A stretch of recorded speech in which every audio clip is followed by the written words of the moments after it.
Bom, apresentar a esse Heráclito é uma tarefa absolutamente impossível. Também não posso fazê-lo simplesmente, e em breve farei, mas não simplesmente lendo uma bio ou parte de um currículo.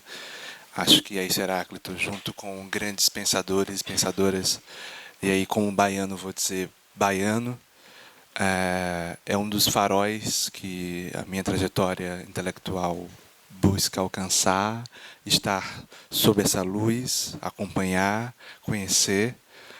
E tive a escola de trabalhar com ele na exposição Agoés Heráclito, que foi a exposição que inaugurou o Museu de Arte Contemporânea da Bahia, da qual eu fiz parte, né, desse processo de inauguração como curador assistente ao lado do Daniel Rangel, outro mestre também. E é isso, vocês sabem, até quem acha que não sabe, sabe. É um mestre, é um baluarte, é um pilar fundamental para o pensamento, para a sensibilidade, para a inteligência, para tanta coisa que a gente quer e precisa. Então, muito obrigado a isso pela sua presença aqui. Heráclito é curador, artista visual, doutor em comunicação e semiótica pela PUC de São Paulo, é professor da Universidade de Recôncavo da Bahia, UFRB, em Cachoeira. Portanto, ele vive entre Salvador e Cachoeira. Atua como Ogã na nação Jeje-Marie. A sua pesquisa está centrada nos elementos da cultura afro-brasileira e suas conexões entre a África e a diáspora na América. Suas obras transitam pela instalação, performance, fotografia e vídeo. Em 2017, participou da Bienal de Veneza com a icônica série Sacudimentos, e mais recentemente, em 2023, foi convidada a desenvolver uma obra comissionada especialmente para a 35ª edição da Bienal de São Paulo. Participou também da Trienal de Luanda, em 2010, a Trienal de Fotografia de Bamako, no Mali, em 2015 e em 2023 a 35ª Bienal de Arquitetura de Veneza. E é uma coisa enorme, possui obras nos acervos do Museu de Frankfurt, no Museu de Arte do Rio, no Museu de Arte Moderna da Bahia, na Pinacoteca de São Paulo. Foi um dos curadores-chefes de uma das mais importantes exposições que eu não vi, que foi a terceira Bienal da Bahia. E, bom, Heráclito. Obrigado.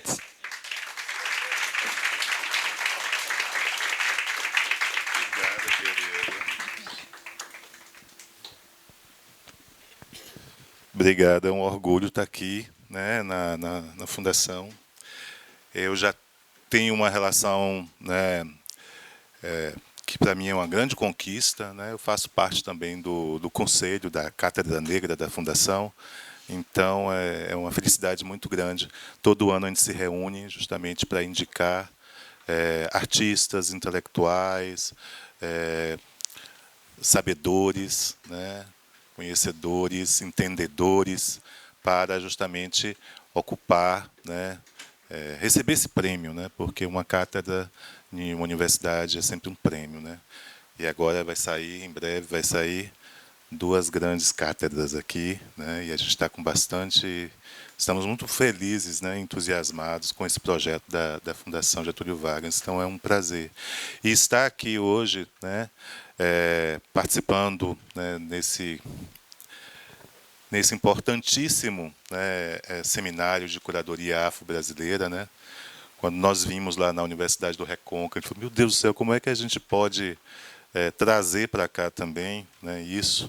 Então, eu soube que as palestras todas estão sendo filmadas, né, e depois vão ser disponibilizadas. Com certeza, eu acho que tudo que foi discutido aqui vai ser discutido lá também, né? E eu acho que deve ser discutido em diversas outras instituições, sobretudo essas instituições que nasceram, né, neste momento de virada, né, no Brasil, né, onde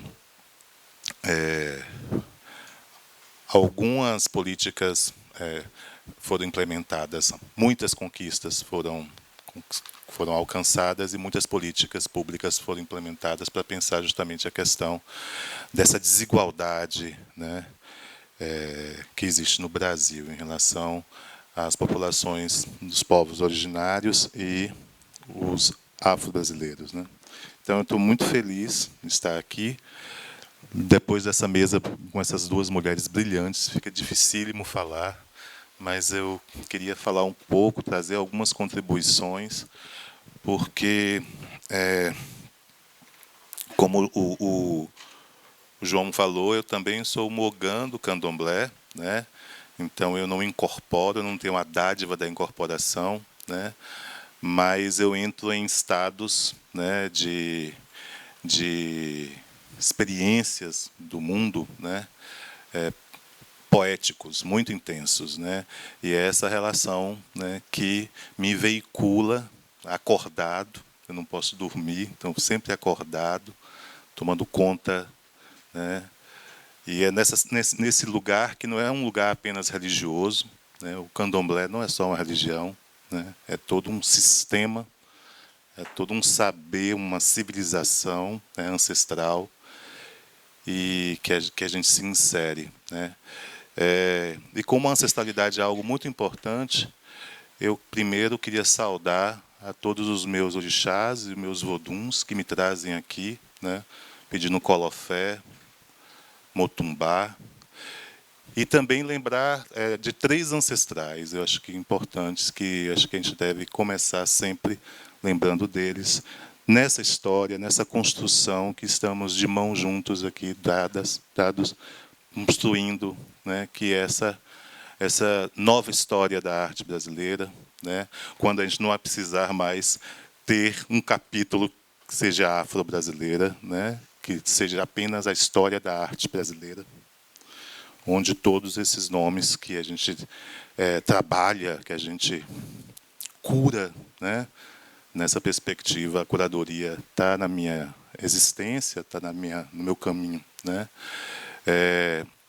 Então, eu queria saudar, né, essas três pessoas. Primeiro, que é o Manuel Quirino, né, que foi um dos primeiros negros, não foi citado aqui, mas um dos primeiros historiadores da arte, e que escreveu, né, um livro importantíssimo na América, né, que foi a primeira história da, da, da arte, dos artistas, né, baianos, que eram negros, né, mesmo ele não racializando, né, as biografias que estudou, mas eram, sobretudo, artesãos, né? Não galgavam o status de artista, né?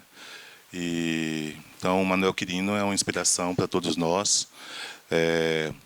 Passou por todo tipo de apagamento, né, de preconceito, né? Foi reduzido, né, o seu trabalho, a sua contribuição, né, por uma historiografia branca, elitista, etc. Mas ele hoje é nossa referência, né, uma das referências na América. E a segunda pessoa, né, que me constitui também e que me traz aqui também, que é um ancestral também, é o Emanuel Araújo, né, com a sua luta, muitas vezes de enfrentamento em relação a todo tipo de preconceito que a produção negra brasileira, né, sofreu, né? Então, o ato e a vida revolucionária de Emanuel Araújo contar, né, a história da mão, né, que construiu o Brasil e que eminentemente foi negra, né? Então isso é muito importante a gente saudar aqui, que recentemente nos deixou. E a última, né, que me deixa, ainda estou muito entristecido, muito tomado, né, com o fato, foi a partida, né. Amanda falou que não gosta de ser considerada a primeira em nada, né, mas é a primeira grande mulher, né, a Koyo Kun, que faleceu recentemente, seria a primeira negra africana, né, a ser a curadora da Bienal de Veneza, que é uma espécie de irmã para mim, né? Eu conheci Koyo há muito tempo, antes da gente ter conquistado coisas, né, espaços e poder. Então, conheci na África, é uma grande amiga, irmã, mas, acima de tudo, sempre foi uma grande inspiração, né, para a minha vida e para a vida, acho que, de muita gente. Por isso que o mundo da arte, realmente, sobretudo, essa comunidade, né, que eu acho que encerra essa sala também, né, está enlutada com essa perda tão... Para mim, foi muito doloroso, porque 2 meses atrás eu estive com ela, né? Ela não sabia ainda que estava com câncer de mama, né? Então estávamos fazendo planos e festejando essa conquista da Bienal. E ela falece justamente no dia onde ia ser divulgado, né, o projeto curatorial, né? E que marcaria o quê? O dia do início de todos os trabalhos até a abertura, né, justamente no mesmo dia que ela faleceu, que em 2026 seria a abertura da Bienal. Então, um dado meio sinistro também, assim, né? Mas um dado que nos deixa estarrecido em relação a o quanto trágico e rápido e fulminante foi tudo isso. Mas, ao mesmo tempo, toda a luta e todas as coisas que ela conquistou nos deixa aí uma grande fonte de inspiração, né, para continuarmos, né, nessa luta. Então, eu queria, antes de mais nada, saudar essa instituição e saudar essas três essas existências, né, esses 3 seres que ultrapassaram, né, com seus projetos individuais e coletivos, né, e avançaram, né, em relação a todas essas questões, e acho que foram colocadas aqui também. Eu, recentemente, participei de uma curadoria com o Rodrigo Moura, né, do Mestre Didi. O Mestre Didi é um artista muito importante para mim. Para quem não me conhece, né, eu tenho um interesse muito grande em artistas, né, negros, sobretudo da década de 60, 70, porque eu me interesso muito nessa possibilidade de recontar a arte contemporânea da América Negra a partir da perspectiva afrocentrada, né? Então, as minhas curadorias, fui curador também da Histórias Afroatlânticas, né, onde eu organizei justamente esse grupo, esse corpo de artistas que estavam associados aos black hippies, aos rastafaris, né, os artistas dessa vanguarda que vai desenvolver no mundo afroatlântico a partir da década de 60. Então, foi aquele núcleo que ficava no subsolo lá do MASP, né, que tinha artistas como Juarez Paraíso, como alguns artistas também africanos, né, tinha a Sônia Gomes também, tinha Bispo do Rosário, né, então foi um recorte muito importante. E tinha o Mestre Didi, né, que é esse artista que nada é planejado, né, tudo faz parte dos caminhos, né. Eu me encontrei com o Didi no início dos anos 90, né, e a partir daí, né, comecei a conviver com a grande obra, uma das grandes obras dele, que é o Lê Axé Axipá, né, que fica no bairro da Paz, lá em Salvador, que é uma comunidade terreiro, né. Não fui iniciado, mas logo recebi esse pequeno grigri aqui, né, que é o meu vínculo, né, de amizade e lealdade, né, com as tradições do terreiro, né, esse pequeno grigri que jamais me separo, e toda vez que saio eu faço uma pequena oração, né, para que ele me proteja, né.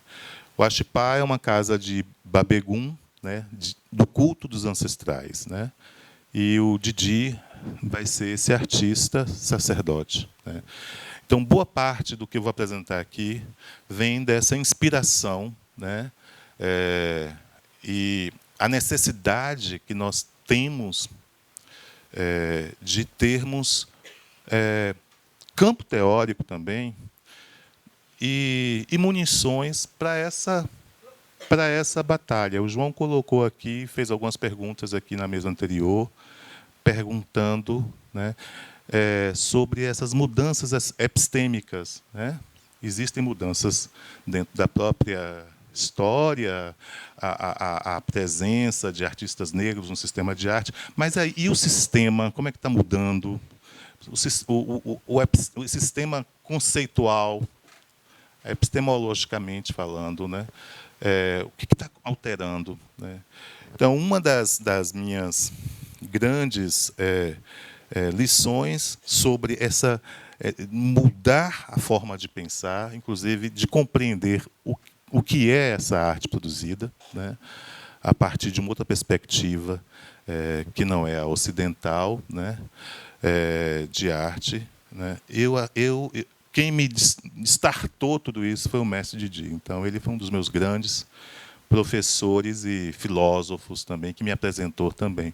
Eu tive vários professores incríveis, ainda continuo tendo e aprendendo muito com vários outros, mas ele, sem dúvida, foi uma pessoa muito importante, porque ele, além de... Ele também era multi, né? Ele foi o único, assim, de certa forma, que recebeu Abdias em Salvador, né? Com a sociedade, a SECNEB, uma sociedade de estudos de arte negra, que eles fundaram.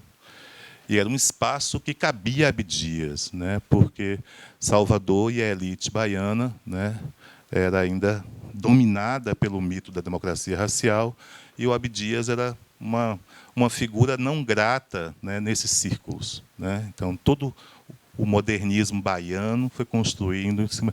Então, o núcleo que recebe Abdias para o debate e para as trocas, né, não só Abdias, como Lélia e tantos outros intelectuais negros no Brasil, é esse grupo SECNEB em torno do mestre Didi e da Juanita, e de Marco Aurélio, e uma série de pessoas que fizeram esse núcleo.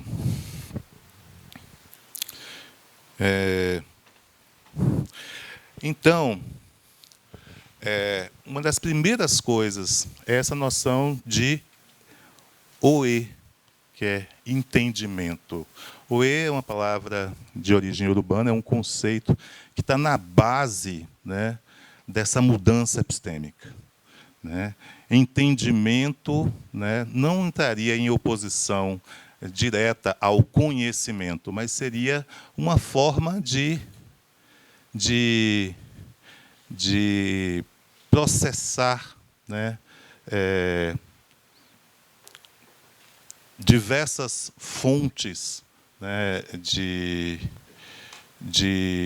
estímulos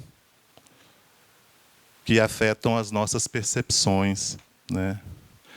O conhecimento, dentro de uma perspectiva ocidental, está muito associado à ideia de duas grandes percepções, que é a percepção auditiva e a visual, né? E aí, a partir desses dois grandes canais, você consegue processar e gerar a própria abstração do pensamento, né?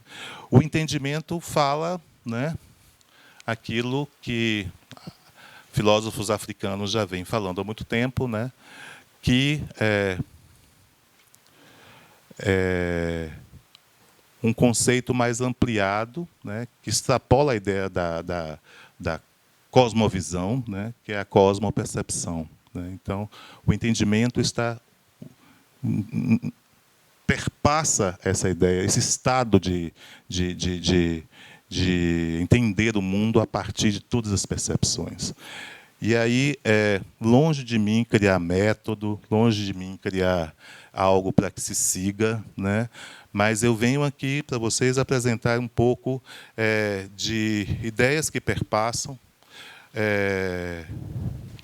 a minha obra e também perpassam como, né, eu olho outras obras, sobretudo essas obras que têm, né, que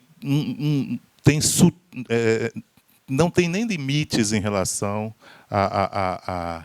ao que a gente pode entender tradicionalmente em relação ao sistema da arte e à compreensão de arte ocidental, como as obras do Didi, do mestre Didi.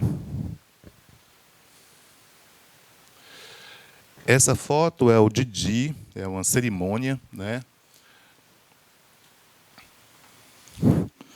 da cumieira. A cumieira de uma casa de santo é um lugar, né, muito importante, né? Existem dois conceitos, o conceito da sagração e da consagração, né? A sagração está intimamente relacionado ao etéreo.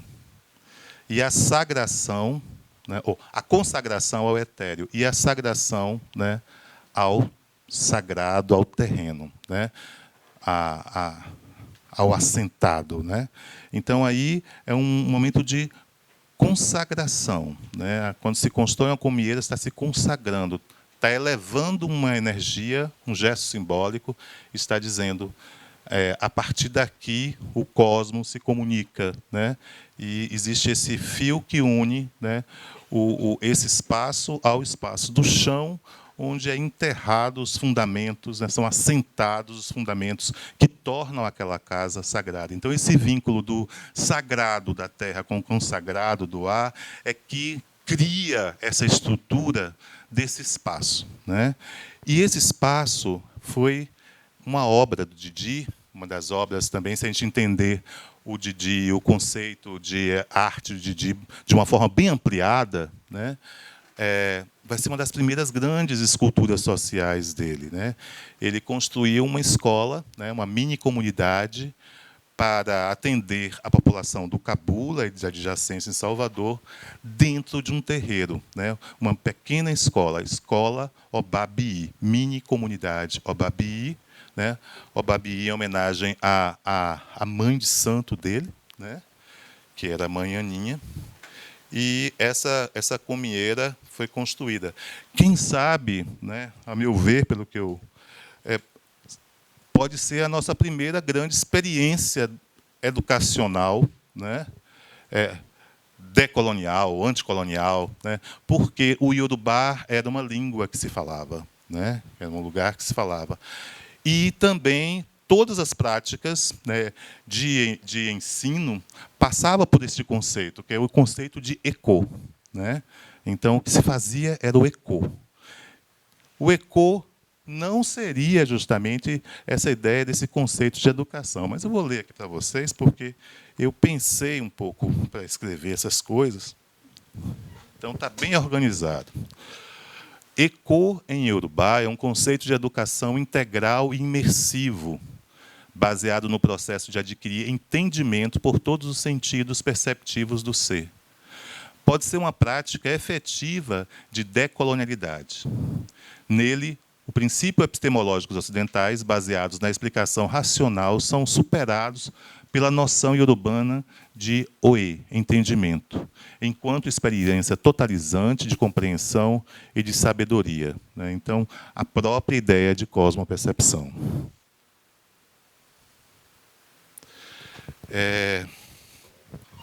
Situando também, demarcando também essa compreensão, né, de arte feita pela essa população negra, né, é importante a gente pensar também outros conceitos, porque para mim assim era muito complicado, assim, eu falei, meu Deus do céu, como é que eu posso interpretar uma artista, né, de uma outra tradição que está fazendo uma arte, né, contemporânea, né, porque a produção de Didi foi toda feita a partir da década de 70, 80, até a década de 90, onde ele veio falecer, 2000, início de 2000. Eu não posso utilizar os mesmos conceitos que eu analiso, né, porque não se encerra, né, a outros artistas, por exemplo. Essa questão que estava se colocando aqui mais cedo sobre uma possível universalização, né? Não dá para você analisar um mestre Didi com o mesmo olhar que você analisa um Brancusi ou outro escultor ocidental. né? Não dá para, né, usar os mesmos parâmetros. Então, a gente precisa passar realmente por um aletramento.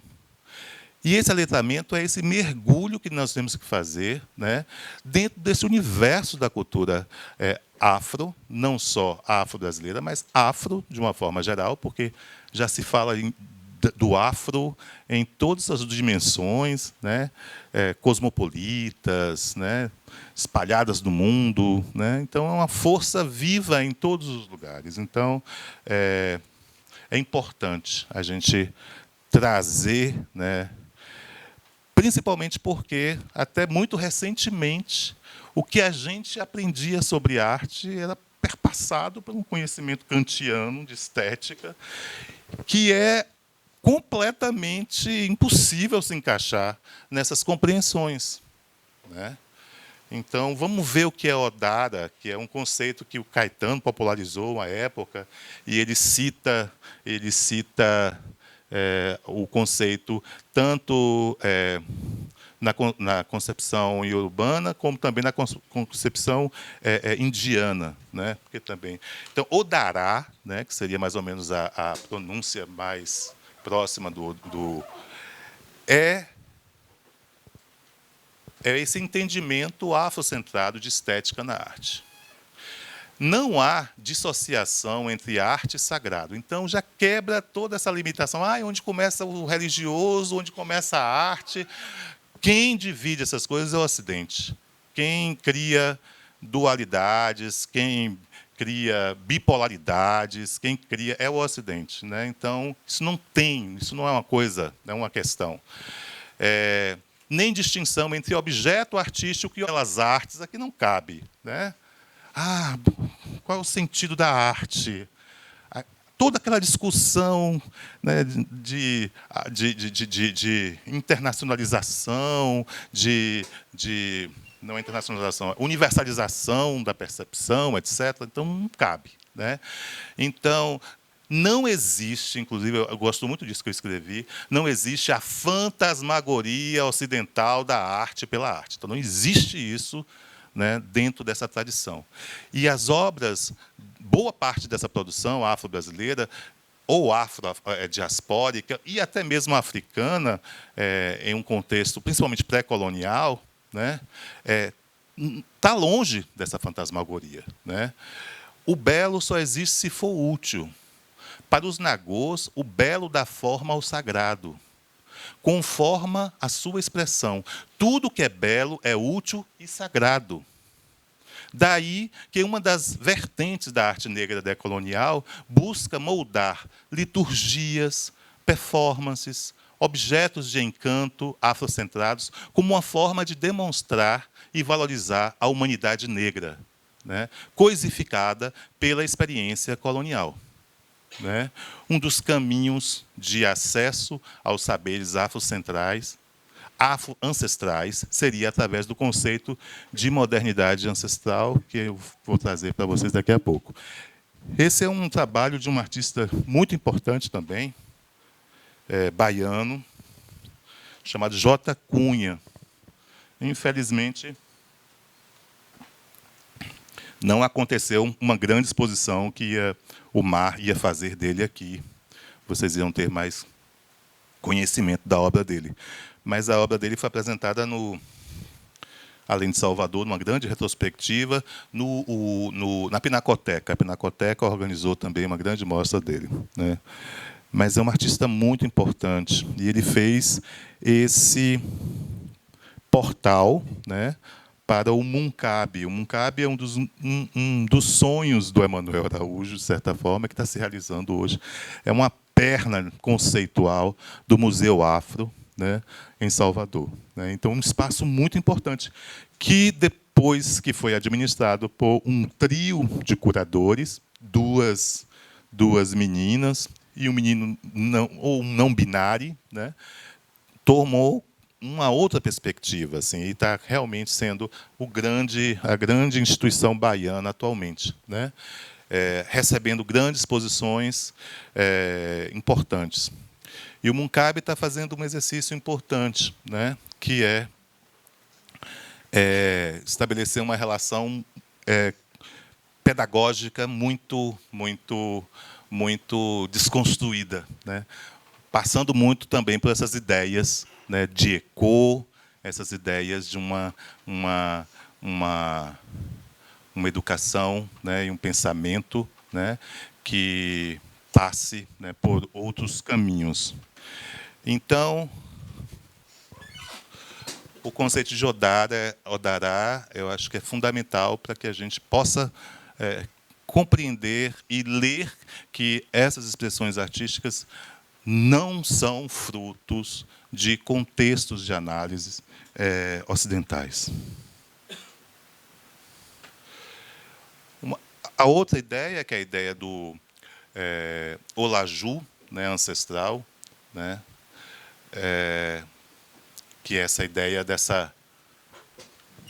Mais cedo, eu acho que estava polarizando também uma discussão. Hoje está se discutindo muito, não sei se vocês estão acompanhando, né, mas das correntes, né, de discussão sobre cultura, né, africana, afrodiaspórica, mais assim, né, mais radicais, no pensamento radical, né, vem do chamado afropessimismo, né, do afropessimismo. E agora já tem os marxistas, afromarxistas, né? No Brasil agora está tendo essa discussão, né, entre o pernambucano com o pessoal do afropessimismo, né? É uma discussão dizendo que o afropessimismo esvazia, né, não lê bem Fanon, né, não interpreta bem Fanon, porque retira dos contextos. E os afros marxistas relendo, né, a obra de Marx e desconstruindo, né, os preconceitos que Marx, né, pensou a partir de uma elite branca, de uma experiência europeia, que, né, corroborou de certa forma. E aí trazendo vários outros textos, né, que desconstrói essa discussão. Então, hoje em dia está essa discussão no Brasil, que eu acho bastante interessante, porque eu fiquei muito tomado assim quando eu li as coisas, né? Mas como são a minha experiência de vida, né, me colocou em diversos momentos históricos, onde diversas discussões estavam sendo criadas e acionadas, né? Muitas delas Coio estava, né? Eu tive essa sorte, esse privilégio de estar próximo dessas discussões, porque muitas dessas discussões partiram da África, né? Uma delas, né, era a necessidade de se pensar uma cultura e uma arte africana a partir, além dos limites, né, geográficos da África, né? Era uma forma também de ampliar a ideia do panafricanismo, né? Então, aí surge o afropolitanismo, sobretudo com Achille e outros autores, mas Achille está na base, na construção de uma grande exposição chamada África Remix, e ele escreve no catálogo dessa exposição um pequeno texto, pelo menos no catálogo que foi publicado pelo Georges Pompidou, em Paris. Eu tive, não sei como, a sorte de ver essa exposição, porque uma das primeiras viagens que eu fui para a Europa, eu encontrei essa exposição lá e vi em loco. E fiquei assim, porque antes dessa exposição, a exposição era La Médecine de la Terre, né, os mágicos da Terra, que já era, naquele período, né, bastante avançada, mas já era criticada, a partir da África, como uma exposição, né, com resquícios coloniais ainda, né? Então, uma ideia de uma neocolonialidade. Aliás, é toda uma história, né?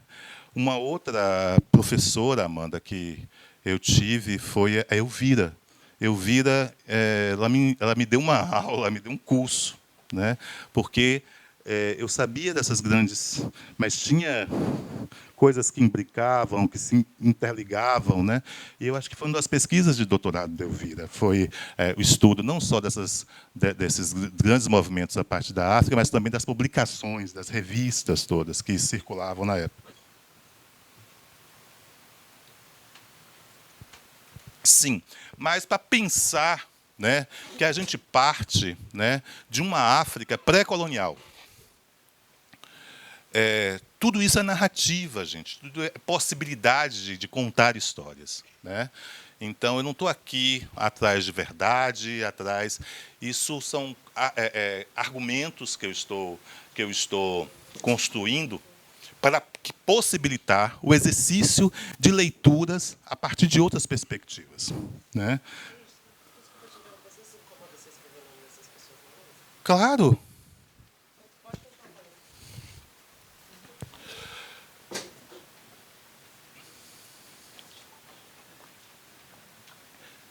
Então, o Olaju ancestral foi pensado a partir desse teórico que todo mundo conhece, que hoje já está muito conhecido, é uma estrela, que é o Achille Mbembe. E nesse texto sobre o afropolitismo que ele coloca essa ideia, né? Que foi dessa civilização, dessa modernidade barra humanidade, que foi quase que totalmente devastada, né, na sua materialidade e memória pelas práticas coloniais, né? Então, os acervos de saberes sobreviventes estão salvaguardados em comunidades remanescentes, em tais como quilombos e terreiros de religiões afrodiaspóricas. Então, é aí que é um outro momento, é compreender que esses espaços que surgem, né, como espaços de resistência inicialmente, né, como as comunidades terreiros, mas também como os quilombos, né? Também são espaços que salvaguardam, né, conhecimentos que não foram devassados. Muitos deles, às vezes, não existem nem mais nas Áfricas, né? Nem mais nas Áfricas, né? Porque a eficiência e a violência colonial foi muito...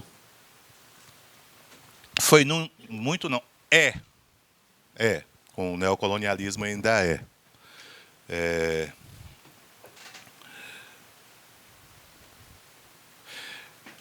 Então, esses espaços que são espaços comunitários, né? São espaços comunitários, espaços onde o coletivo, né, é que está organizando, e que são organizados. São espaços que têm uma consciência ambiental e ecológica bem diferente, né, dos espaços. São espaços, alguns deles, principalmente nas comunidades terreiras, que deificam a natureza. Então, é uma outra relação com a natureza. Né? E são espaços que vivem uma espécie de afroanarquismo. Se a gente for pensar agora esses afro-marxismo, é quase um afro-anarquismo, porque são comunidades organizadas. O quilombo e comunidade terreiro, para mim, tem essa função. E os museus e as exposições precisam beber muito nessas experiências, né? Então,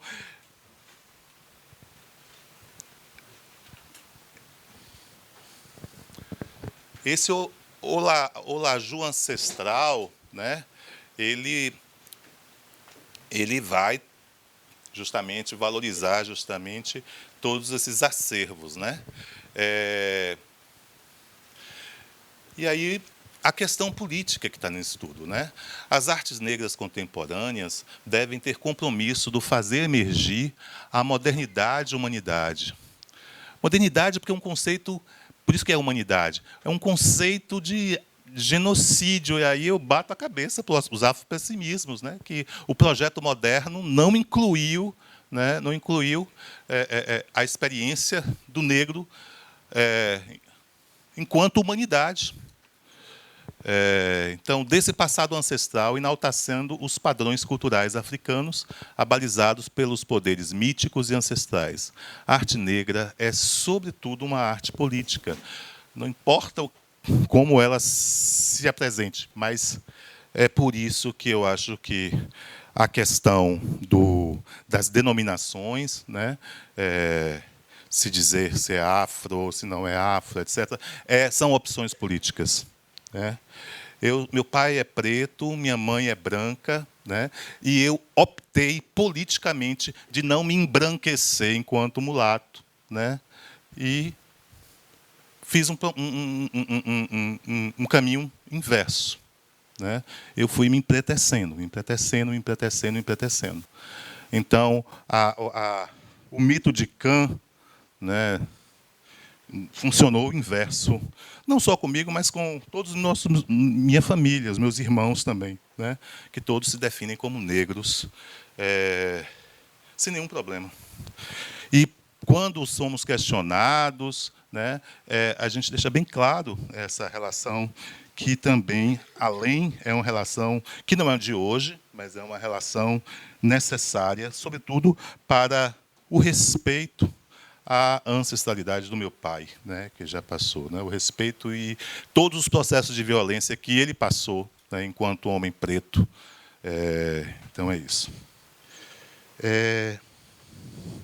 Então já vimos a ideia do entendimento, o E, a ideia do ECO, né, para pensar essa afropercepção, né, e a ideia de Odara e a ideia de Eboarte, né, Eboarte.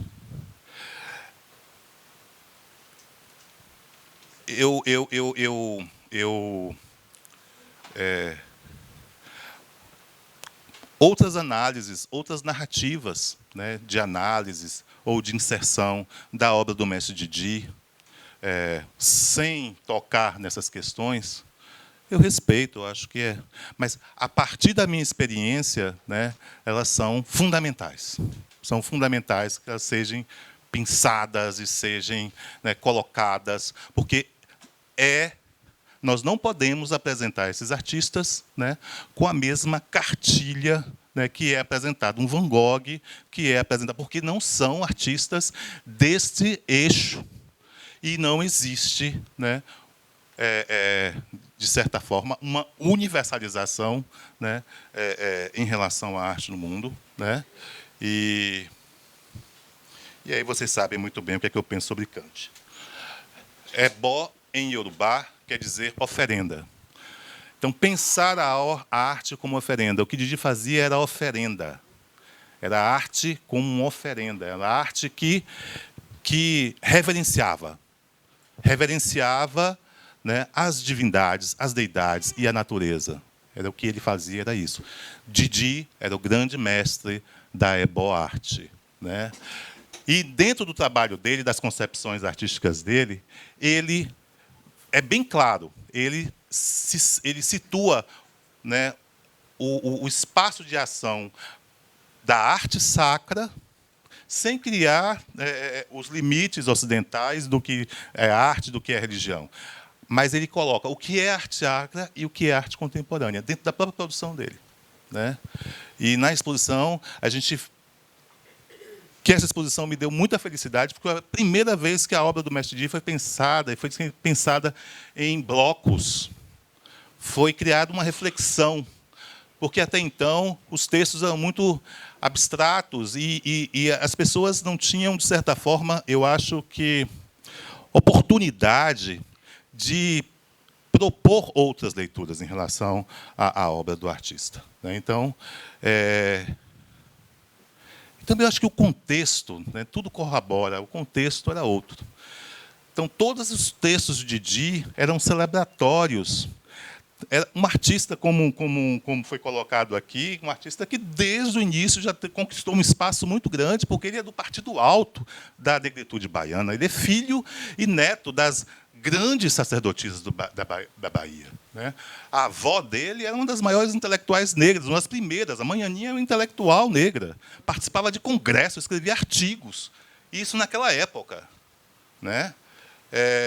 E a mãe dele, a mãe senhora, é o poder da maior Oxum, né? Depois só ocupado por uma menininha. Né?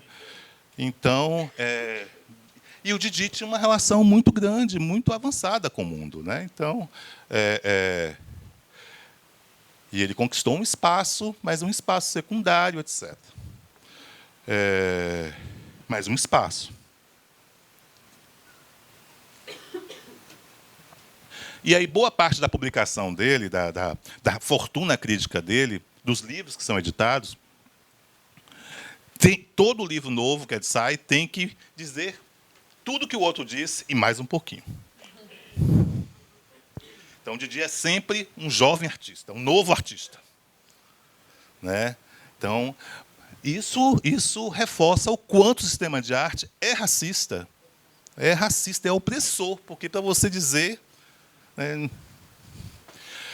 mas a gente vai avançar em relação a isso. Mas vamos falar mais sobre essa questão do Ebol Art, porque a gente chegou nessa exposição no conceito de oriqui visual, que eu acho que pode ser interessante para vocês. Então, toda oferenda Ebó reconecta a relação entre o ser e a natureza. Segundo os próprios os princípios de Yorubás, é preciso nutrir constantemente essa relação através do alimento, por ser este a maior dádiva que a natureza nos oferece. Então, Ebó é comida, gente. Viu? Ebó, oferenda, dentro dessa perspectiva, é comida. Então, tem o balaio de Iemanjá, a festa de Iemanjá, tem a feijoada de Ogum, tem o amalá de Xangô e de Ançã. É comida. Oferenda é comida. Por que nós deificamos a natureza? E a gente tem que ofertar, conectar com a natureza a partir do ebó, a partir da oferenda, né? Então, se prepara a comida, porque a comida é o mais importante, né? O elemento que mais vital para a sobrevivência humana que a natureza nos oferece.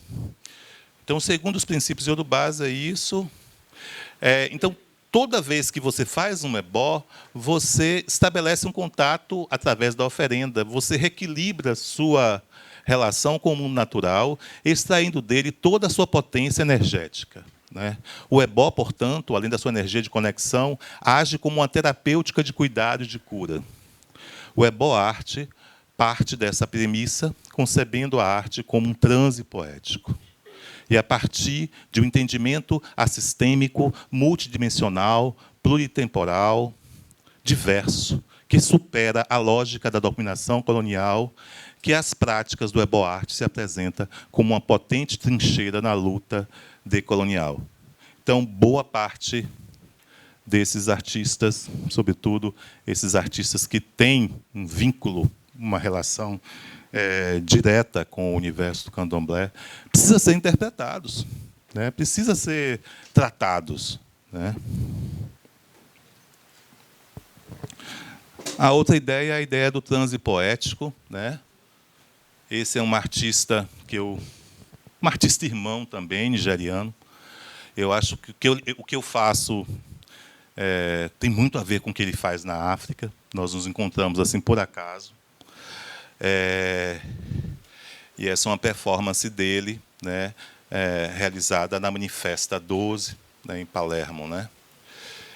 E o transe poético é uma condição da cosmopercepção que tangencia proposições artísticas performativas em estado de quase incorporação, que é esse estado poético, né? Essa experiência não mimetiza estados religiosos. Então, nós não queremos imitar o transe, não é isso. Não é a representação do transe, da incorporação, né, religiosa. Nem se apoia em princípios legitimados pela tradição ocidental de arte. Por outro lado, o transe poético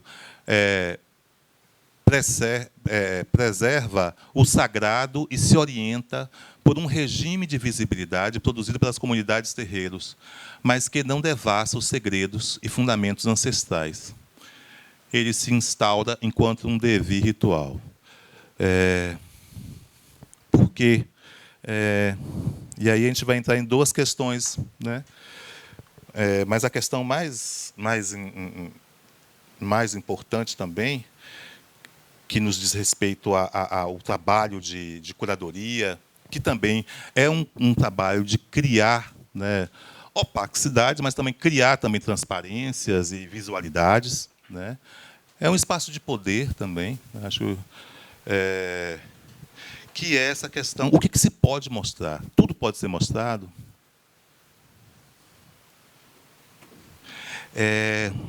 Vocês sabem que dentro da história, né, das religiões afro-brasileiras, né, o interesse, né, a curiosidade de africanistas, de etnógrafo, né, foi construindo situações, né, bem críticas, bem críticas. Teve um Bienal de São Paulo que resolveu apresentar, inclusive, isso como se fosse uma proposta artística. Eu fiquei muito ofendido, não só eu, mas toda uma comunidade de terreiro, várias comunidades de terreiro, porque viram apresentadas ali imagens que não deveriam estar apresentadas, porque existe justamente um regime de visibilidade, né? Ninguém etnografa, ninguém entra no conclave para saber que macumba eles estão fazendo. Ninguém etnografa, nada. Não tem. Mas preto, indígena, todo mundo tem que fotografar, né? Tem que morar com índio, de tenda de índio, tem que fotografar o que não se pode fotografar, e depois que morre não se vira obra de arte, etc. Então, mesma coisa aconteceram com. Então, existe uma perversão, e pensando nessa perversão ocidental, colonial, entendeu? Científica, é que mulheres na Bahia, essas mulheres que são matrizes para todos nós, pensaram todo esse regime de visibilidade que eu vou falar aqui para vocês agora. Não, antes eu vou falar sobre o devir ritual.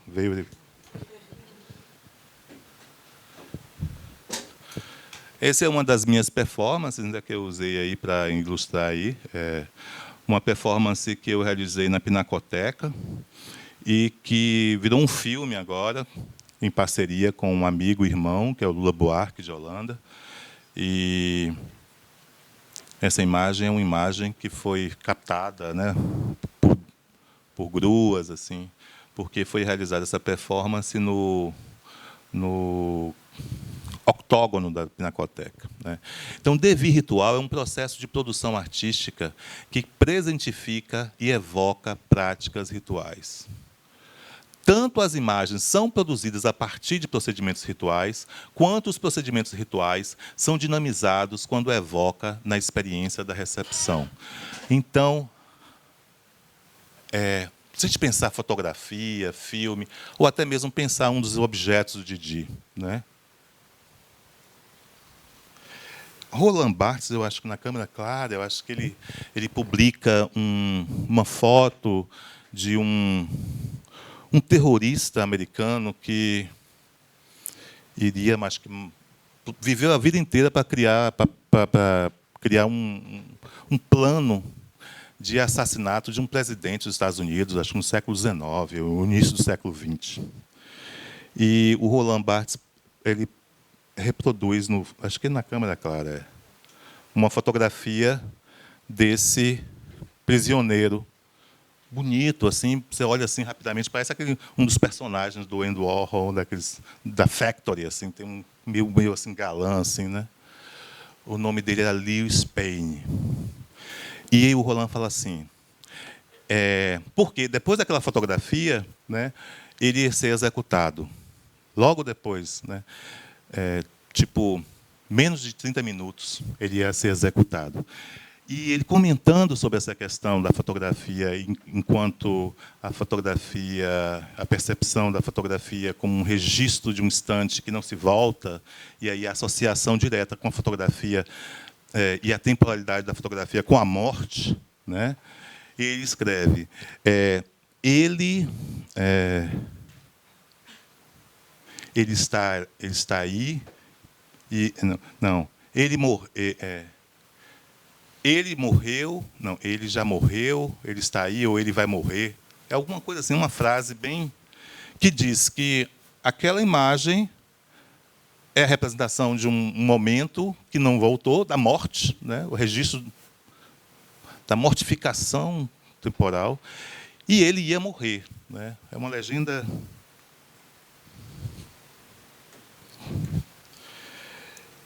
Então, a ideia de dever ritual é pensar a arte também, não como a produção de registros de uma temporalidade ocidental, né?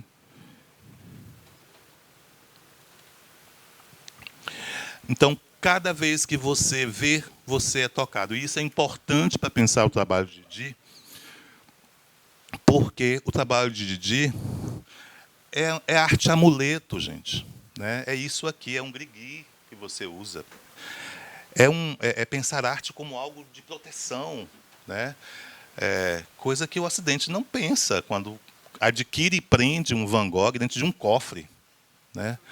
Então, quando você vê uma obra do Didi, você precisa saber que aquilo está passando uma energia para você, né? E você precisa se conectar com aquela energia, né? E aquela energia é uma energia positiva.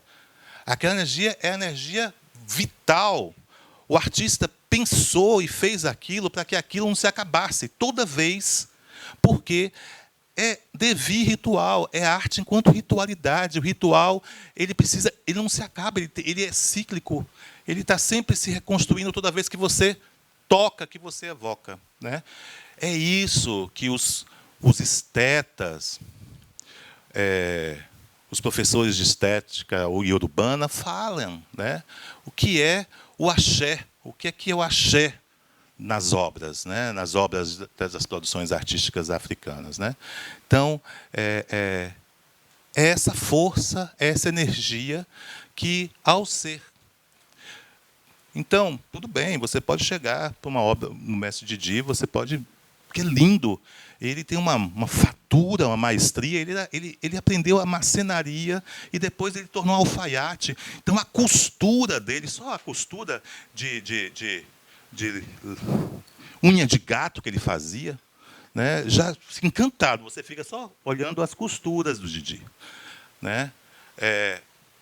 A composição, as cores, seguindo diversos conceitos estéticos e urbanos, como Didjorá, como Tutu, como vários conceitos estéticos, ele está se aplicando ali, né?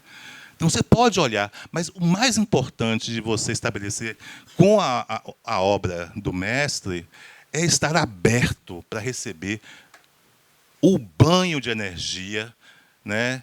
O banho de axé que ele organizou, né? para todo mundo, né? Então, não contemple apenas, né, o estético ocidental, a beleza, a composição. Se abra, se permite, porque ali é arte amuleto. Ali não é outra coisa. Ali é uma arte que toca não só a sua racionalidade, nem só as suas emoções, mas todas as suas percepções, inclusive percepções, né, que estão dentro desse universo aí do transe. Então, o regime de visibilidade da porteira para fora, da porteira para dentro. Esse é o regime que foi criado por essas mulheres, essas matriarcas do Iliaxeopó-Funjá, que são importantíssimas e tem que estar na base da nossa educação ética e estética, sobretudo que quem trabalha com processos afro-brasileiros, assim, e que tem essa relação com o segredo e com a religião, né? Então, da porteira para fora. Então, o regime de visibilidade são estratégias criadas pelas comunidades terreiro com o objetivo de limitar o que pode ser socializado e o que constitui segredo exclusivo dos iniciados na região afro-brasileira. Toda pessoa que é feita, que é iniciada, né, um dos passos da religião, um dos passos do ritual da iniciação, no quarto de santo, que é um espaço fechado, é o juramento do segredo. Então, o que acontece ali, só os iniciados sabem. E não se fala, e não se comunica. Né? Não foi o que o Pierre Verger fez, né? Nem o Medeiros, essas coisas todas. Então, e quando essas coisas também são mostradas, né, nós temos que nos posicionar também em relação a isso. Né? Nós temos que chamar a atenção. Né?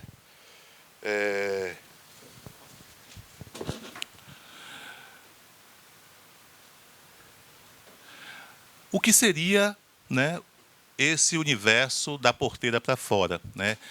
Esse espaço que baliza o trabalho, né? Engloba toda uma ampla e plural luta antirracista. Né? A obra do Mestre Didi é antirracista, é uma luta antirracista. Quando ele sai para o mundo inteiro fazendo curadorias de exposições, falando sobre orixá, organizando, falando sobre arte sacra negra, etc. É uma luta antirracista.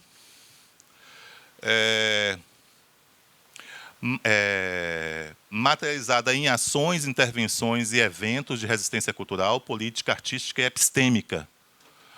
O objetivo de tais práticas é desmistificar estigmas e preconceitos associados às cosmopercepções afrodiaspóricas, bem como popularizar ritos e divindades próprios do panteão afro-brasileiro. Este conjunto de ações afirmativas busca um melhor trânsito com a sociedade inclusiva, ao tempo que empodera o sujeito negro, enaltecendo os seus valores, sua cultura, sua crença e sua ancestralidade africana.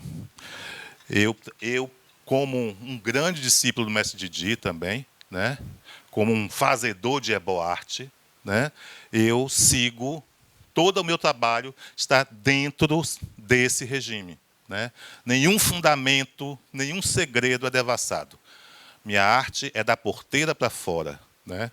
E porque da porteira para dentro compreende um conjunto de interdições cujo objetivo é preservar territórios, liturgias, saberes reservados apenas aos iniciados na religião sob determinadas condições rituais.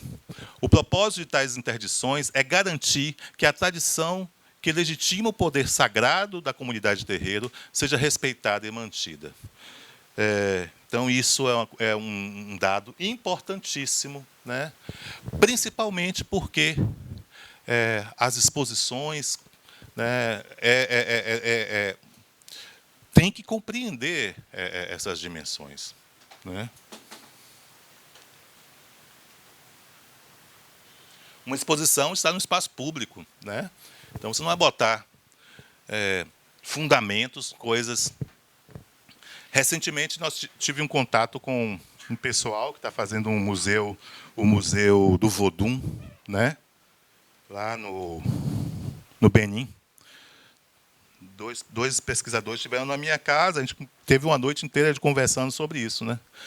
E eu falei para eles o quanto era importante essa questão, principalmente aqui, como é fundamental no Brasil, onde existe essa guerra, né? Essa guerra... E todos esses processos, né, de demonização, né, de tudo que se diz respeito às culturas afro-brasileiras, sobretudo religiosas, pelas as igrejas neopentecostais. Né? Então, o quanto é importante isso. Inclusive, eu recomendo a leitura de um livro do Wagner, um livro, uma monografia sobre Exu, que ele escreveu, é uma coisa primorosa. Wagner é um professor da USP, ele fez um livro assim, onde ele recolheu mais de 178 mitos de Exus, não só africanos, mas brasileiros, de toda o Caribe. Né? É incrível. E ele estuda o Exu dentro das comunidades terreiro, o Exu na Umbanda, né, porque ele tem um trabalho muito importante, sobretudo aqui em São Paulo e no Rio de Janeiro, sobre a Umbanda. E o Exu dentro das religiões neopentecostais. Né? Então, é bem interessante o trabalho do Wagner. Exu.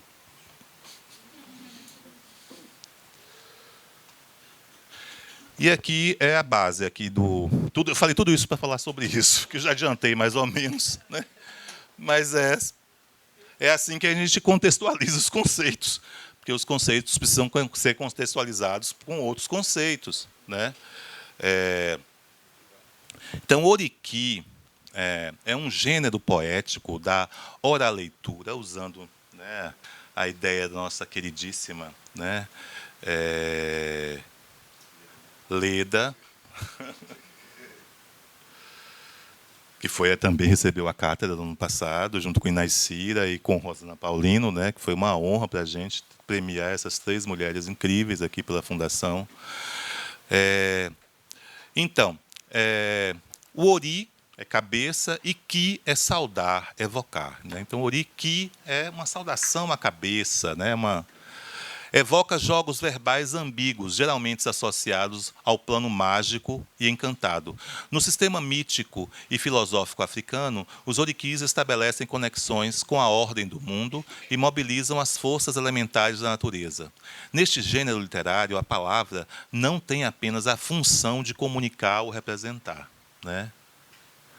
A palavra tem a capacidade de intervir no real, medir a relação com o divino, apaziguar os mistérios do mundo. A palavra tem força. Moriki, né? Tanto que não adianta, se você está mexendo lá nas ervas, né? Se você não acorda, se não tem a palavra, o oriki, para acordar a energia daquelas ervas, né? Então, a palavra é todo um... E o oriki são esses poemas, né? São vários tipos, né? Na Nigéria são vários tipos de orikis, mas eu estou falando especificamente esse, né? Que acorda, que é o oriki, que acorda, que dá força, né? Então, a partir daí, né, eu comecei a pensar, né, na imagem enquanto poder, né? E que a produção do Didi é justamente a construção de imagens enquanto poder. Enquanto o poder do oriki, enquanto o poder da imagem. Porque essas imagens carregam dentro de si, né, força e a comunicação do axé. Então, o oriki visual é uma ideia formulada a partir do poder encantatório da poesia, né? Ele se constitui como um elemento que emana energias próprias pela sua visualidade. Com o objetivo, ele tensiona os limites do sagrado, derivando um vigor incomum, enquanto amuleto que protege as pessoas dos infortúnios. A recepção dos orikis amuletos acionam e potencializa transmutações profundas, tornando-os fortes tecnologias de cuidado e de cura. Porque tudo tem que ser usado a serviço da produtividade, né? Dentro do conceito de Odara, né? Tudo tem que ser bonito e útil, tem que servir para alguma coisa, né? E aqui vou entrar um pouquinho na exposição, né? Essa foi a capa, é a contracapa da exposição. Maravilhosa o design. Tipografia. Esse catálogo, ele teve uns probleminhas na revisão quando a gente chegou. Ia ser lançado justamente na... A exposição fica até junho, né, no Museu do Bairro. E aqui foi editada por mim, Rodrigo, e por Chloe. Chloe foi a nossa curadora lá do museu, que deu toda uma assistência. A ideia é trazer essa exposição... A ideia não, estamos negociando com o Itaú Cultural. Então, provavelmente vai vir a exposição para o Itaú Cultural da Paulista. E não sei se estaremos para fazer uma itinerância, mas é uma exposição muito importante nesse sentido, porque nós fizemos esse catálogo, que é um catálogo que tem 6 novos textos, artigos, né, de intelectuais, aumentando essa fortuna crítica sobre a obra de Didi, atualizando leituras. Também publicamos vários textos do Didi, né? O primeiro caderno dele sobre ensino de Yorubá, né? Yorubá como se fala. Então, falando sobre essas questões, né, das distinções, das aproximações e das distinções entre a África e a Bahia. Então, foi muito importante realizar essa exposição.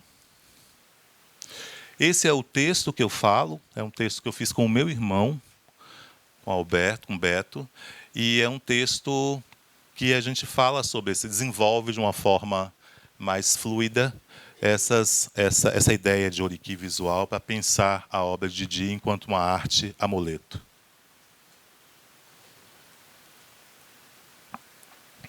A exposição também e o catálogo tem uma documentação fotográfica muito importante. Nós conseguimos muitas coisas no arquivo da SECNEB, que é essa sociedade, que está sobre o poder da Inacira Falcão, que é a filha de Didi. E aí a gente conseguiu se debruçar. Aí tem os escritos de Didi, né, ou sobre Didi, né, de 1962 até 2014, para dizer que Didi não foi inventado, né, depois que participou de uma exposição em Londres, né. Então, os cadernos de Didi, né, da década de 50, né, as publicações dele, porque além de artista, ele também vai ser um escritor, né, ele vai trabalhar da porteira para fora, vai ser um bom trabalhador da porteira para fora, porque ele é escritor, ele assobar é um cargo, né, um cargo no candomblé, que é a pessoa, o sacerdote, que faz os objetos sacros, que são dois, né? O ibiri, o xaxará, o ibiri de Nanã e o xaxará de Omolu, né? E as outras coisas, né, de Oxumaré e Ossanho. Ele fazia também. Então, que é o chamado, as deidades do Panteão da Terra. Então, Didi é o escultor do Panteão da Terra. Toda a obra dele são variações mitológicas desses trabalhos, né? É lógico, a gente, na exposição, a gente fez alguns recortes para atender a falar também de outras questões.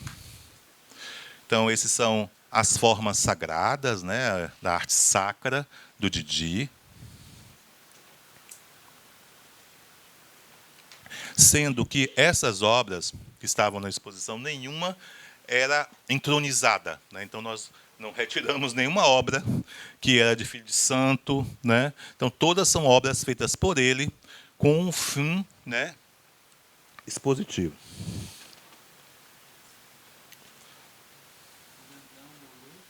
Nanã, Omolu, Oxumaré, Ossanho.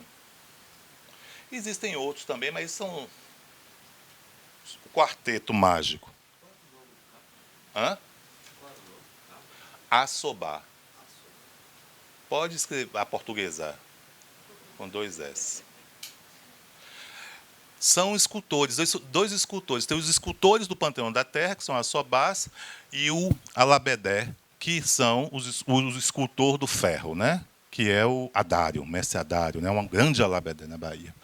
E é interessante, gente, porque tanto Didi como o Adário, desde a década de 60, 70, já despertavam o interesse, né, de historiadores da arte, né, afrodiaspórica, como o grupo de Thompsons, por exemplo, né? Então, eles já eram informantes, eles já conheciam.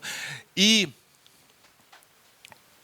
eles já colocavam o quanto esses artistas, desconstruindo a ideia, por exemplo, né, que a arte africana, dita tradicional, é imutável, né? Era tradicional por ser, né, parada no tempo, não tinha nenhum tipo de... Ele faz uma comparação, acho que é o Thompson, dizendo o quanto eles, mesmo fazendo objetos sagrados, eles já estavam transcriando também, né? Já estavam conservando o fundamento, mas... Então, uma sofisticação como os ibiris de Didi dificilmente você vai encontrar antes dele na África, por exemplo, né? Outra parte da exposição foram justamente essas esculturas que ele faz referências aos orixás. Então, aqui, ele fez uma espécie de um juntó, né? Juntó é quando você faz uma referência para duas deidades que, de certa forma, representam pessoas, né? O comportamento, a personalidade das pessoas. Numa perspectiva iorubana, logicamente. Esse sistema de juntós, né, no Brasil, por exemplo, ou nas comunidades afro-americanas, né, ele se constitui em 16 deidades, que são as principais deidades. Então, 16 vezes 16, nós temos 253, 6, né? 256. Então, para os iorubanos, existem 256 personalidades humanas, né? Diferentes, distintas. Nós temos no zodíaco, né? O zodíaco que é muito difundido também, né? Nós temos 12 signos, né? Então, eles têm 16. E isso aqui, né? Lá aumenta, né? O meu projeto, por exemplo, é fazer todos. É fazer todos, né? Todas as combinações. É lógico que tem algumas que são meio complicadas. Por exemplo, Oxalá só vai acima. Aqui é Ossan, é um Avivi. E aqui é um Ofá. Então, é Ossan com Oxóssi. Né? Criado esse juntó que Didi criou. Né? Oxalá nunca está embaixo. O Opá chorou de Oxalá, sempre está embaixo. Nunca está embaixo, sempre está em cima. Aí diminui um pouco essas variações. Né? Mas tudo isso para dizer que existe essa complexidade das personalidades humanas. E cada divindade dessa, já que é, de certa forma, associada à natureza, é um elemento da natureza. Então, aqui você vê, né, a energia da floresta, a energia da caça, essa energia da fartura, da potência de uma floresta, com a ideia da medicina, né, com a energia de cura que está associada ao Ossain. Então, tem pessoas que têm essas duas energias preponderantes. E é a partir dessas perspectivas que os urbanos compreendem essa multiplicidade. É lógico, a gente tem outros santos também, outras deidades. Né? Tem a terceira, né? Mas o Juntó fala sobre isso.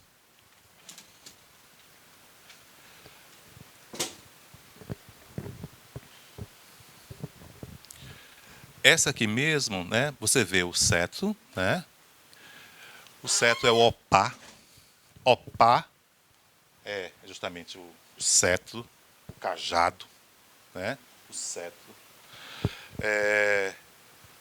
Na ponta, né, uma lança. E esse opá, todo esse cetro, todo enrolado por duas. Que é Ejó. Aqui. Está bem pequenininho. Ejó, Meji. Meji são duas, Ejó, que é a serpente. Nas duas. Ah, desculpe, eu estou falando fora do microfone, né? Oh, meu Deus. Oh, meu Deus do céu. Eu sou péssimo.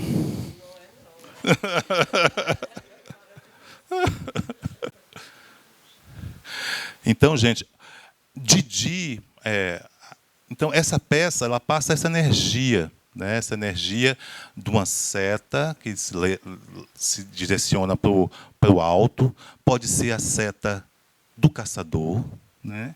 E está envolvida por essas duas serpentes, né? Egé-Meji. Então, Opá Egé-Meji. Aí é uma questão que eu gostaria de discutir com vocês, porque a gente teve que fazer uma concessão. Eu e o Rodrigo discutimos muito em relação a isso. Eu não sei se vocês estão acompanhando essas questões, essas discussões, as críticas que aquela exposição em Londres sobre a arte, modernismo brasileiro, sofreu, né, de uma jornalista inglesa com um ranço colonial muito forte, para variar. Mas ela destacava, né, pelo menos assim, que a exposição deveria começar pelo mestre Didi. Ela destruiu a Anitta, Tarsila, misericórdia. Acabou com a estética da fome de Tarsila, da fase socialista dela. Terrível, assim, esculhambou com tudo, os legês tropicais. Mas ela só salvou o Rubem Valentim, que ela dizia que o Rubem Valentim deveria começar a exposição, né? E o Rubem Valentim, ele deve ser considerado um artista modernista?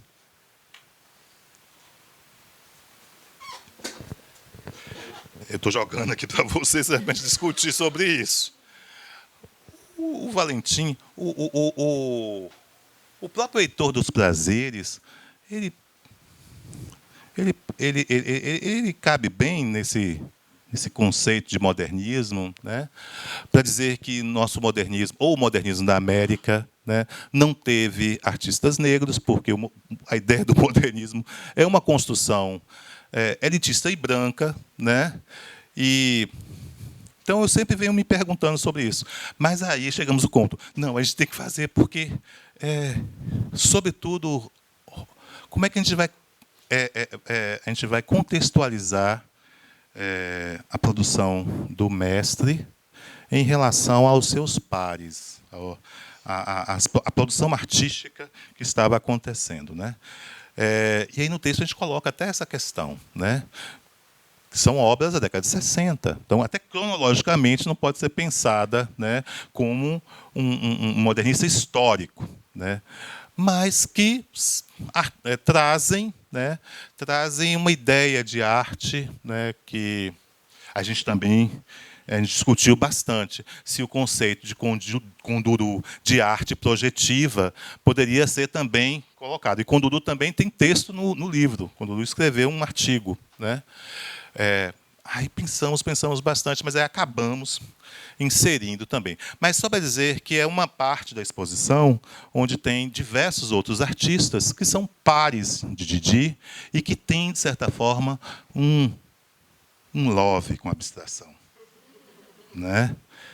Já que, como é que a gente vai apresentar Didi, dizer, olha, isso aqui é arte amuleto, viu? Isso não é escultura, não, isso é pura e simplesmente, né? Então foi uma forma de negociação. Não sei se a versão do Brasil, se a gente vai manter ainda essa necessidade, porque eu acho que no Brasil já essas questões são muito mais acessíveis. Eu acho. Aí, Emanuel, por exemplo, Emanuel, eu prefiro o Emanuel muito mais como um artista contemporâneo, né? O Nelson Preston cunhou o conceito de afro-minimalista, que eu acho fantástico, Emanuel. Para mim tá ok. Mas, né, ainda ele está sendo apresentado, negociado, sobretudo nos Estados Unidos. Depois a Amanda conhece muito mais do que eu essa luta aí entre figuração e abstração, né, sobretudo no mercado de arte americano. Pode falar mais.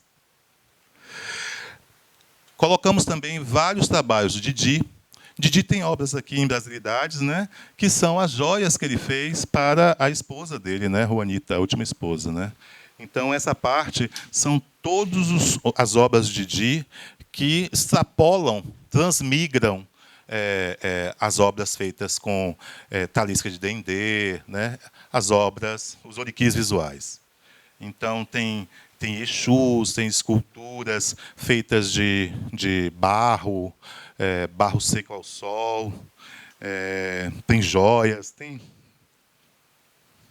como são muitas peças, é a maior exposição do Didi. Eu não pude, só botei uma coisinha, porque eu falei que já está muito longo a palestra.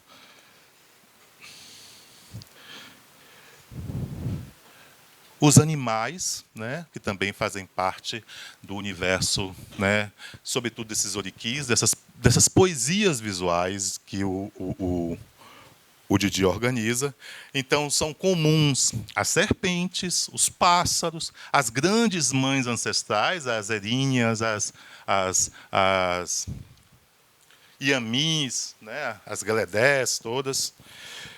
Também tem os camaleões, tem os... Como é que tem as anteninhas? Louva-a-Deus. Didi também, uma das funções também, além de ser... quando a gente... no terreiro do culto de Babegum, né, esse trabalho de tecido é muito importante, a alfaiataria, a alta costura sacra são as roupas dos Babeguns.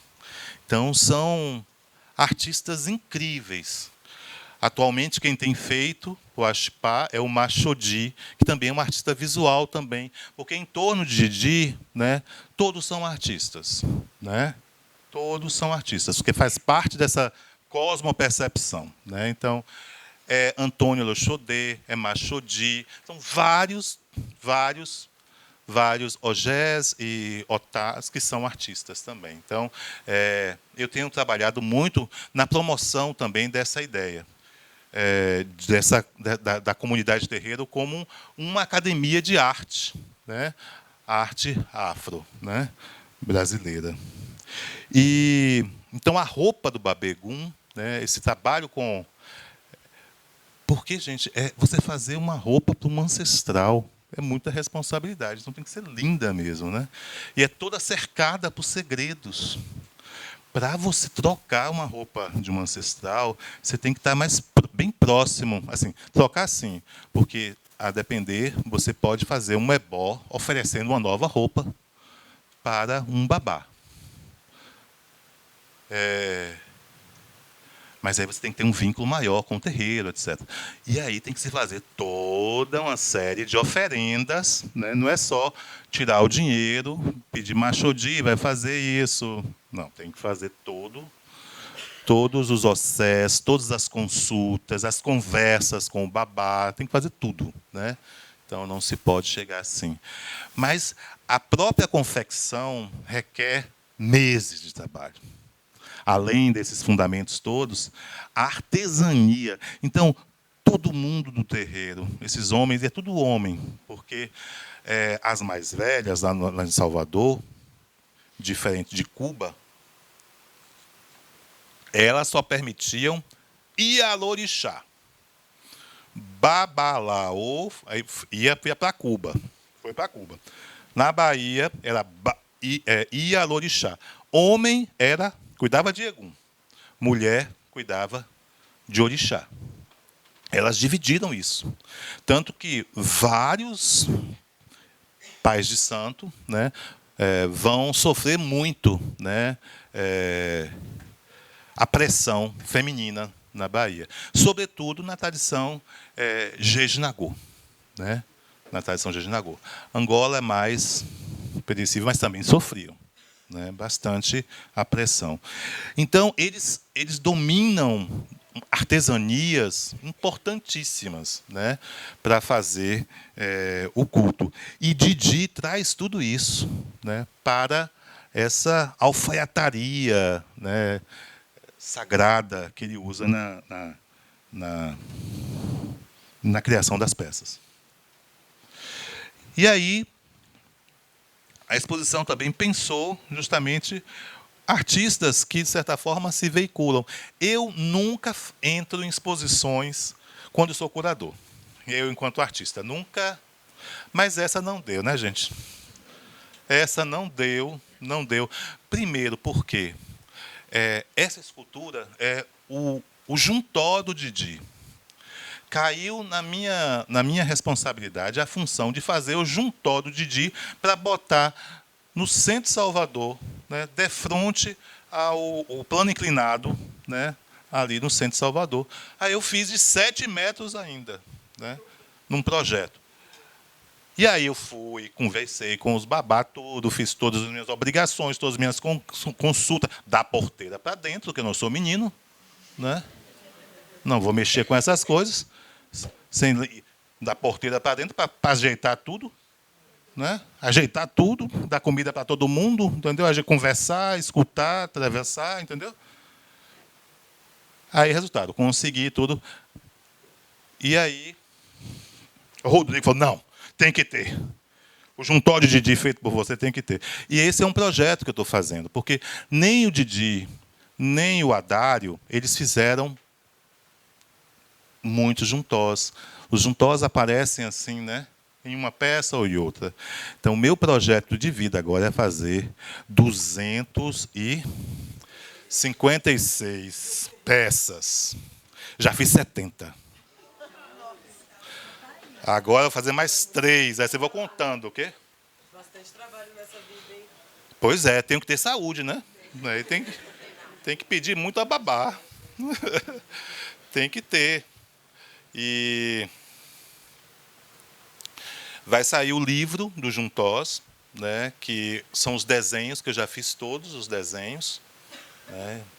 Então, e um irmão meu, um dofono da minha casa, que é de Ossanha também, de Agué, vai escrever o verbete de Caja Juntó, que é exatamente a energia da justiça com a energia da doença e da cura. Né? Então, ele vai transformar isso em pequenos oriquis. Então, cada juntó vai ter pequenos oriquis. Eu faço também os juntós em os estudos, além dos desenhos rápidos, eu chego e faço aquarelas. Né? Mas não vai dar tempo, porque Maria está querendo editar esse livro agora em setembro, que eu vou fazer uma exposição individual aqui no Rio, na galeria. Pode fazer com publicidade? Pode.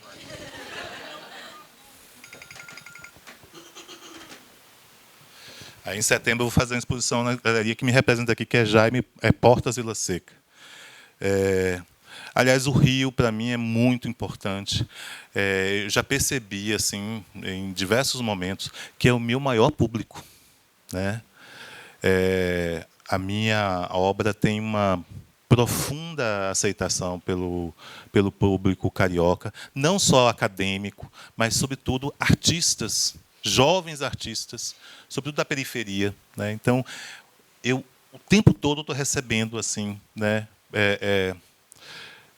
e-mails, né, buscando contatos, buscando orientações, e eu fico muito feliz, né, de estar sempre no Rio, assim, porque é uma extensão muito grande, assim, desses espaços, né, territoriais que a obra vai tomando. Então, entre alguns, a Nádia Taquari também, né, que para mim é uma versão feminina, né, contemporânea desses oriquis do Didi. Né? A Nádia é uma artista incrível, incrível. Ela também é CAD, né? Então ela sabe muito bem o que é porteira para dentro e porteira para fora. E o Antônio Elochodé, que é um artista incrível. Que no início as pessoas falavam assim, mas ele imita Didi. Não tem nada disso. Né? Cada vez mais o trabalho de Antônio tem alcançado dentro dos mesmos caminhos, mas tem alcançado transmigrações importantíssimas, né, em relação a essa tradição, em relação a própria inventividade revolucionária, né, a dobra epistêmica que o trabalho de Didi, eu acho que produz.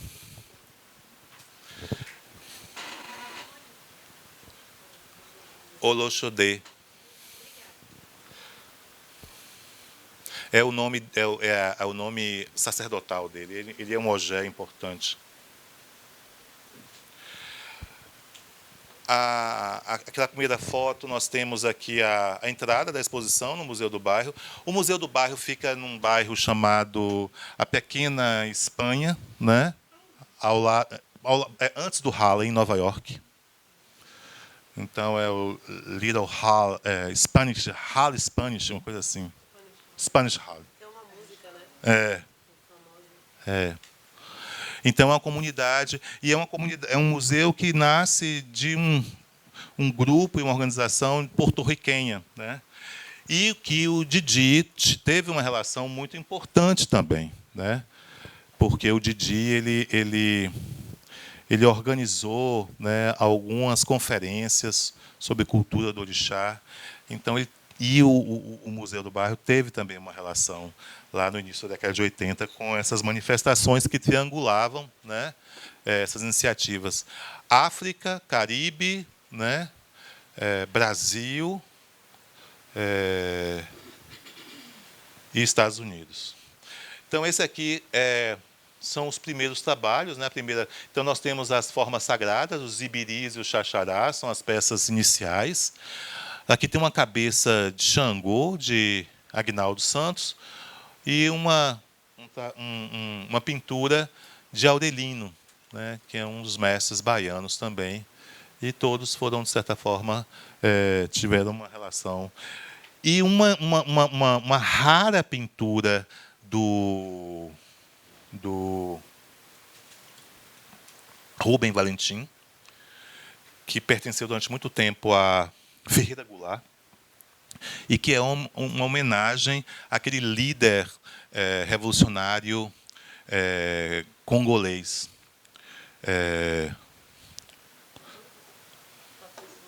Momumba. Essa pintura é em homenagem a ele. É essa aqui. Essa. Aí tinha também, né, nesse grupo aqui, o trabalho de Abdias, né, e os conjuntos com as peças pensadas a partir daqueles recortes que eu falei para vocês. Esse aqui é um Opá Chorô, né, que faz referência direta a Oxalá. Aí tem Ogés, Xangô, tem Abebés, tem uma variação de divindades. Tem uma vasta documentação, né? Uma vasta documentação que a gente conseguiu, né? Sobretudo nesse arquivo da SECNEB também, uma vista geral da exposição.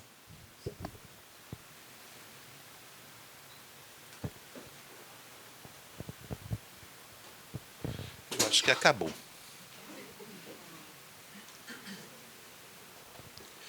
Então, gente, foi um exercício importantíssimo, né? Eu espero que o catálogo chegue e seja distribuído. A gente vai conseguir, com essa iniciativa do Itaú, a tradução para os textos todos, né, em português. Mas foi um exercício muito grande, né, de mergulhar na obra de um artista a partir, né, desses conceitos também, que são fundamentais para que a gente possa experimentar uma narrativa, né, e uma leitura de obra de arte numa perspectiva mais afrocentrada, né. Eu sempre me incomodei muito, né, associavam muitas leituras sobre Rubens, né, falava leituras semiológicas, né, falava da obra de Rubens assim. Eu falei, poxa, ninguém leu Rubens assim, né, utilizando o Ifá, né, pensando o Ifá, pensando essas cosmopercepções, né. Recentemente eu vi uma menina que fez, né. Então, eu acho que essas iniciativas não devem ser as únicas. Eu, como falei para vocês, isso não é um método, né, mas é uma possibilidade, né, para que a gente possa, né, exercitar, né, essa mudança também, né, de lexo, de conceitos, de perspectivas, né, de pontos de vistas, né, a partir, né, desse universo, desse acervo, que durante muito tempo foi condenado, né, como se não existisse, né, até a década de 70.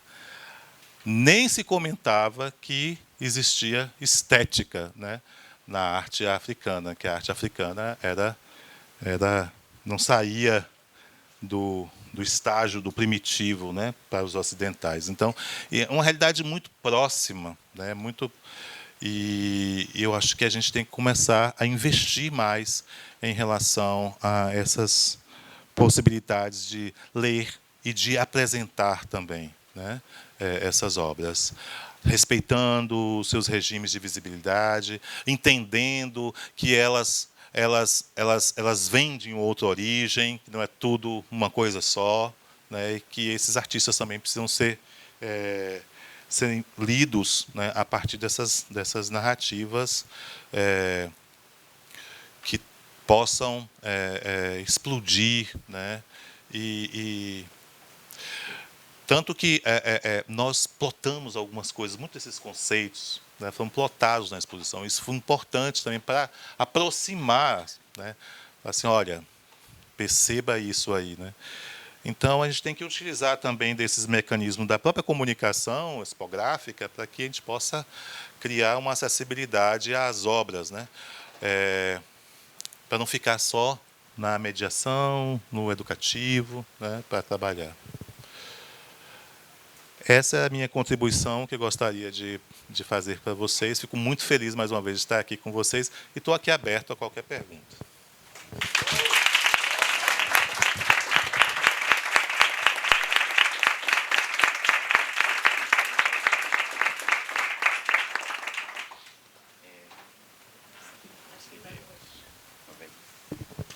Bom, queria agradecer ao Aécio Heráclito por essa aula, apesar de ter dito que não queria dar método, eu acho que vai ter muita gente aqui que vai seguir, com certeza, pelo menos se inspirar, né, desses passos oferecidos. E, enfim, foi realmente muito rico e acho que fechou de uma maneira muito brilhante esse seminário. Eu acho que a gente não tem tempo para perguntas do público agora, mas acredito que o Ayrton deve ficar um pouquinho, quem sabe, né, falar com as pessoas no fim. Claro.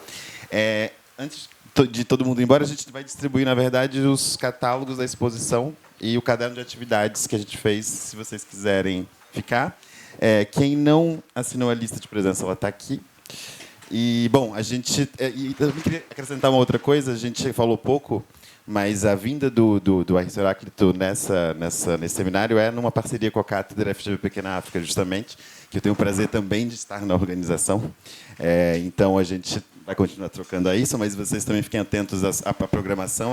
A gente começa em junho, a partir de agora, a ter atividades. E aí eu já posso dizer para vocês os catedráticos, a gente tem 2 esse ano.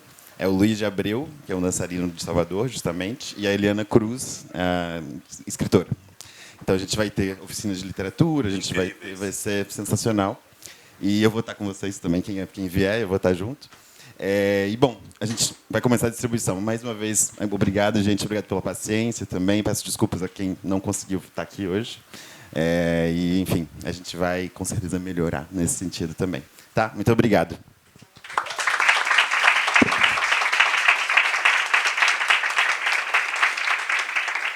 Só para... Acho que eu vou botar aqui. Vou botar o meu contato. Quem quiser mandar mensagem para mim.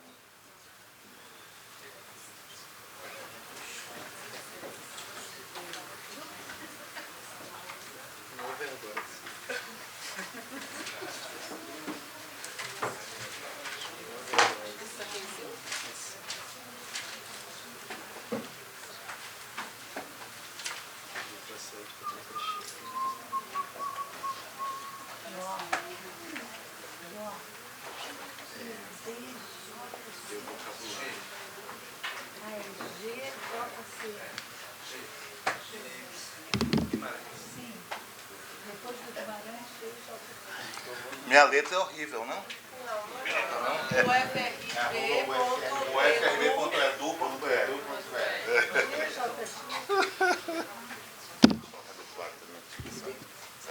Fala assim da letra do Ayrton.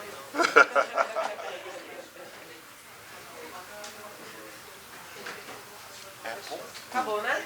É bom. Pessoal, muito obrigada, viu? Foi ótimo. Obrigada. Sempre um prazer te ouvir, Edson. Fazia tempo, hein? Vai ficar Uns 10 anos que eu não vi você fazer uma pauta.